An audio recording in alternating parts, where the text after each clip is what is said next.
This week we're talking about vision. Vision is seeing what doesn't exist. That's the first thing. If you can't see it, you can't build it. That's what last week we talked about invention. You can't invent anything unless you see it in your mind's eye. Thomas Edison and Louis Lattimore, who actually did the work, invented the light bulb. It didn't exist until they were able to see it in their minds, and they knew that if they got the right components together that already existed, and maybe some things that didn't quite exist yet, and they gathered the principle of light together, that they would be able to create sustainable light. And they eventually got it done. That's what having a career is being able to have a vision about what kind of career you want. What do you see for yourself in your career? You have to have a vision about that. You have to see it in your mind, and so that you can put the things in place in order for that to happen. And that's different for every individual. We all have a different blueprint. We have a different thumbprint. That your thumbprint is your unique code to who you are. No one has a thumbprint like yours. No one has a career like yours. There are things that are similar in careers, but careers are very specific. And so what is it that you see? And so in terms of being able to, I created this thing called the Declaration of Independence. It's based upon the same principle of the Declaration of Independence that this country is built upon. 13 colonists got together and wanted to get out from under the suppression of England. So they sat down and they wrote out a series of postulates that was their vision for the future of this country that they wanted to put together. And so they wrote out what their postulates were, the things that they saw that didn't quite exist, something that had to be invented. And then they set about applying the principles and the goals and the policies necessary in order for this union to take place. Well, the same thing has to happen with your career that you're inventing. What are the postulates that you see for yourself? What are the goals? What are the policies? What are the principles? What's the plan? What's the projects that you need to work on? In order to create that, once you can visualize what that is and you write it down and you spend the time to make it more intentional, more clear, more specific, and you ask yourself the next question and the next question and the next question, and you're with your friends and your group, and you ask each other and you challenge each other to ask the next question so that this concept, this dream, this invention becomes clearer and clearer and clearer.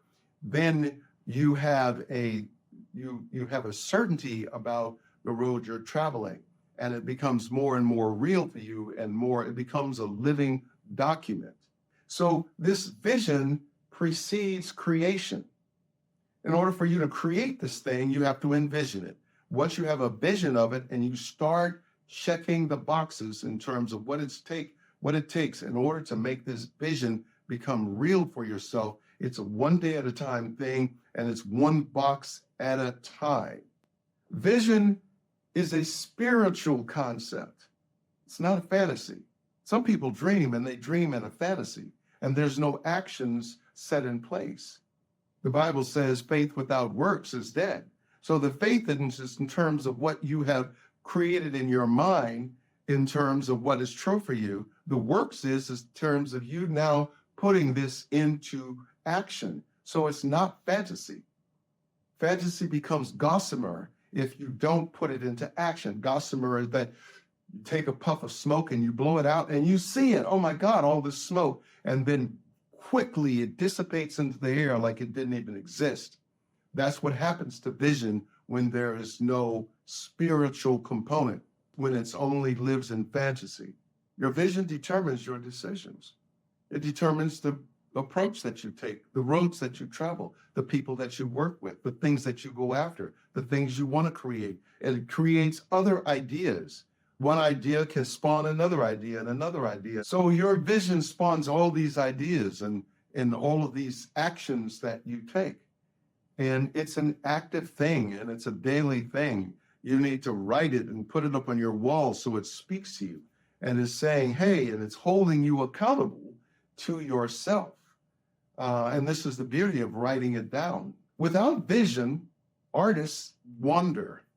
I cannot tell you how many actors that I know that come here with a desire, but the desire is not put into an action that is a doable thing.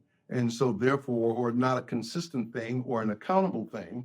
And so they just wander, they drift, and they become disillusioned. And they find other people who will validate their disillusionment.